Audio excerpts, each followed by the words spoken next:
اعوذ باللہ من الشیطان الرجیم بسم اللہ الرحمن الرحیم السلام علیکم دوستو، وسیم راجپوت لا لائز آن لائن میں اور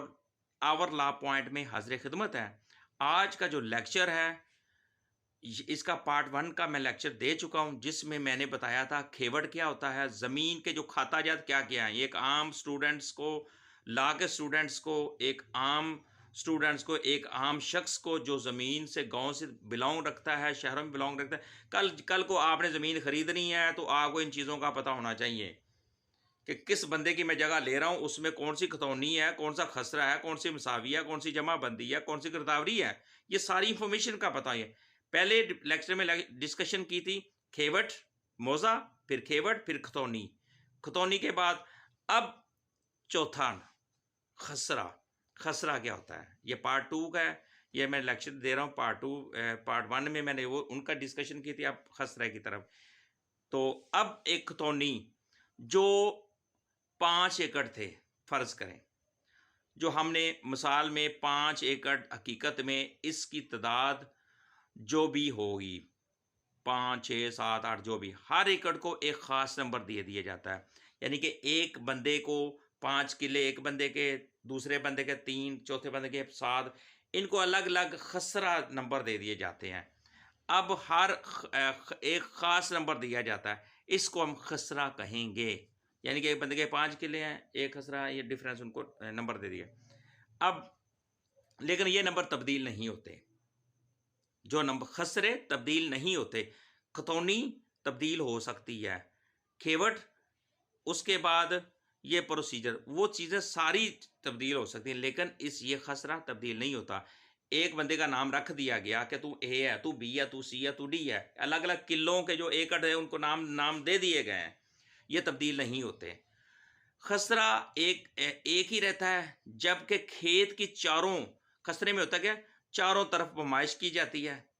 اس کی لمبائی اور چڑائی وغیرہ اس میں لکھ دی جاتی ہے، یعنی ایک ایکڑ ہے، اس کی چڑائی لکھ دی جائے گی، لمبائی لکھ دی جائے گی، وہ ساری کی ساری وغیرہ وغیرہ۔ اب اگلی چیز آتی ہے مساوی۔ مساوی کیا ہوتا ہے، شجرہ۔ شجرہ کیا، یہ موزہ، اب خسرے کے بعد مساوی ہے، یہ موزہ کا نقشہ ہوتا ہے۔ موزہ کیا ہے، جو میں نے آپ کو پہلے عرض کر دیا، یہ کہاں کس کا کھیت ہے، کہاں راستہ ہے، یہ اور پٹواری کے پاس ایک نقشہ ہوتا ہے، کپڑے پر بنا ہوتا ہے یا لٹھے پر بنایا جاتا ہے۔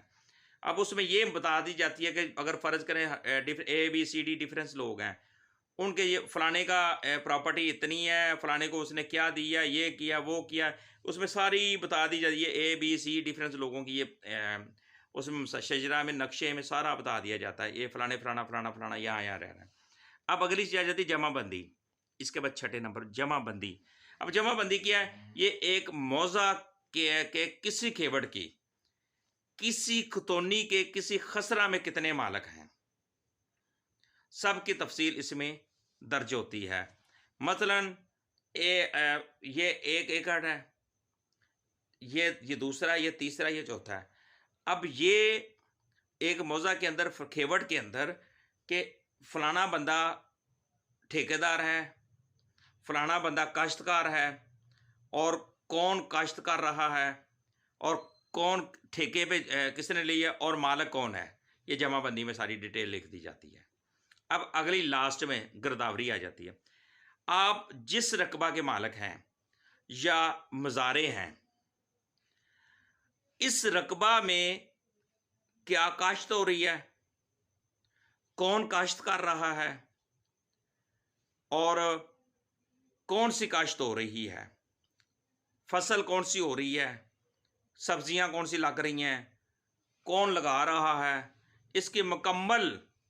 تفصیل پٹواری درج کرتا ہے۔ اس سے گرداوری کہیں گے۔ پٹواری جائے گا، یہ جو ہے کھیوٹ جو ہے، یہ فلانے کا، وہ فلانے کا، وہ فلانے کا، فلانے کا، وہ سبھی ڈیٹیل اس کے ایریا میں جو آئے گی وہ ڈیٹیل اس میں لکھے گا۔ پھر اس کے بعد کیا ہوتا ہے، زمین خریدتے وقت خسرہ کی فرد کی بنیاد پر زمین خریدی جاتی ہے۔ اب کہنے کا مطلب یہ ہے کہ جب بھی آپ کو زمین خریدتے ہیں، ان ساری چیزوں کو آپ کو علم ہونا چاہیے، آپ کے علم میں ہونا چاہیے یہ پتہ نہیں یہ کون سا کھیو موزہ ہے، یہ کون سا کھیوٹ ہے، یہ کون سی کھتونی ہے، اس کے بعد خسرہ، مساوی، جمع بندی، گرداوری، یہ ساری چیزوں کا آپ کے پاس علم ہونا چاہیے، پھر آپ پراپرٹی کا لین دین کریں۔ ادروائز کچھ لوگ کسی اے کی پراپرٹی بی کو سیل کر دیتے ہیں، بی سی کی ڈی کو کر دیتے ہیں، ڈیفرنس اس طرح وہ فراڈ جنم میں آتا ہے، پھر بعد میں ایک دوسرے پہ عدالتوں میں کیسز وغیرہ بھگتنے میں شروع ہو جاتا ہے، لٹیگیشنیں شروع ہو جاتی ہیں۔ اللہ آپ کو سب کو تندرست رکھے، سلامت رکھے، مجھے اپنی دعاؤں میں یاد رکھیے گا۔ السلام علیکم، اللہ حافظ۔